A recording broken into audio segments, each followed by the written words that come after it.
What is going on today, everybody? I hope you're having an amazing day because I know I am. Parts are coming in, things are happening. We're going to start making some progress here on this headlight conversion.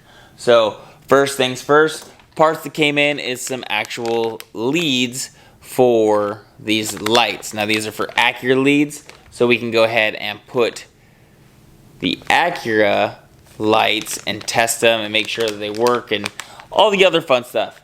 Now, I've already bench tested them a little bit, and I'll show you both ways to bench test, with leads and without leads. And we'll go through it. We'll test these lights out real quick, and we'll just get to it.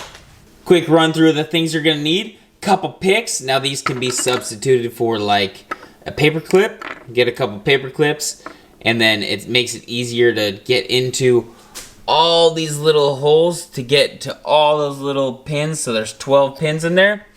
We're going to use picks because that's what I have right here. And then some alligator clips to make it easy so I don't have to hold the clips onto the battery. Now, this is very, very important. You have to get a 9-volt battery. It works out to where the 9-volt will power just enough of the LEDs to make sure that they work, but you're guaranteed to not over voltage the system because it's a 12-volt system.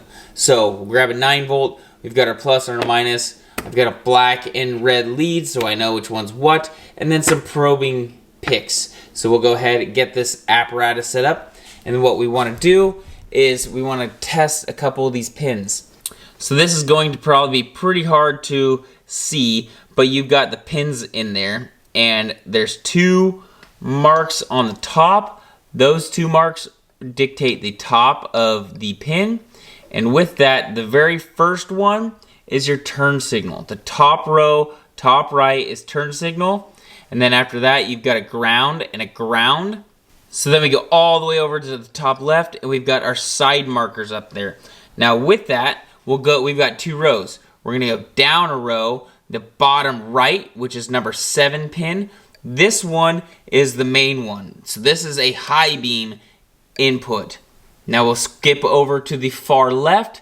The outside one is number 12, which is your low beam. And then the next one in is your daytime running lights. So there's all the pins that we need. The rest of them we don't really need for our application because my car doesn't have all the other pin outs that this light has. Those are just the ones that we're going to jumper from our system so that we can use the controls in the car and control this module through the car.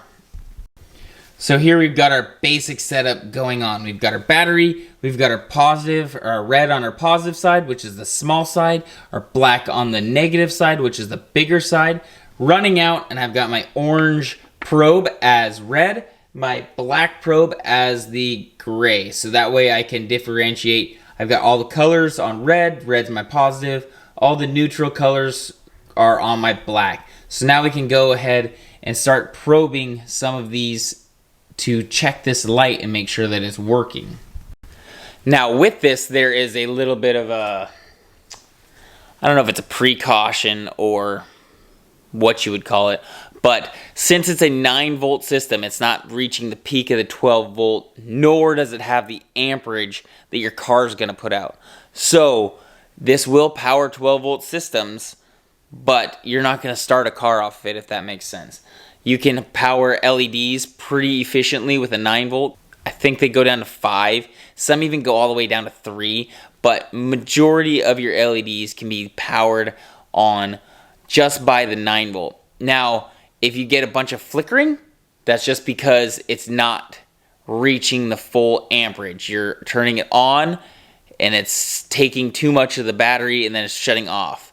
And then it's recharging, and then it's popping on and off. So don't be alarmed if that's your case. If you're really, really worried about it, get it to a 12-volt system. The 12-volt system will tell you exactly what it's going to do inside of a car. This is just to make sure, okay, we don't have any bulbs burnt out, or this system works, this is what this pin does, and just some diagnosing stuff. So, with that being said, let's start making some lights happen, huh?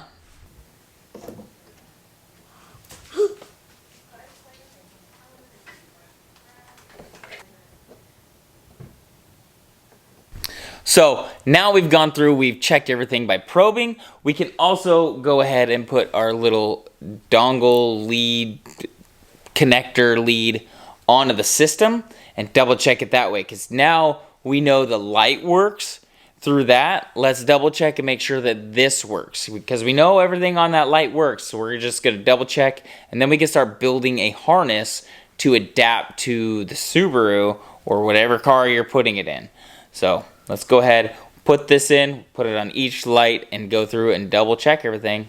Make sure we're still good. So doing it with the connector adapted is way cooler because it's easier to get to each of the pins, and we can go ahead and get each thing figured out, which one does what, and that's it. No probing, no nothing. It's just easy. And if I want to, I could turn all of them on, even though it's not going to power it, but we can try here. Pretty cool. So now we know what ones we need. Negative just hooked up to our 2 negatives, and then our 5 lines that we actually need, and then the rest of the how many that we don't need, 5 more that we don't need.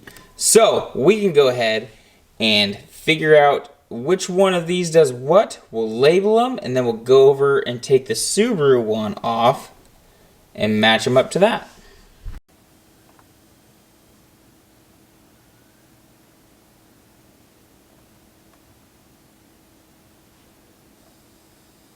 One thing you got to watch out for, that 9-volt battery powering all those systems on 2 lights dies real quick. So you saw it flickering a bunch. That means I don't have enough power. So we're going to be done with that. We're going to start disassembling these and getting the parts that we need out, and a plan laid out on what we can do to put these 2 together. And this is for a 19 specifically, but I think it's like a 19 to 21, whatever has a 12-pin disconnect. Now, if you just look up your pinouts, your headlight pinout, you can follow along with pretty much the same exact things. You won't have the pigtail, but you can do the probe method. Either way, this will work for 99% of your headlights out there. So if you're looking for a way to check to see if they're working, you can underpower them, but still keep them safe. Now this won't work too well for halogens because they need a lot more power, a lot more amperage, but knowing that these are LEDs, it works out great. So I'm gonna get out of here. You guys enjoy your day. I'm gonna enjoy mine. I think I might tear into these, but we'll probably see that in the next episode. Take it easy, everyone. Peace.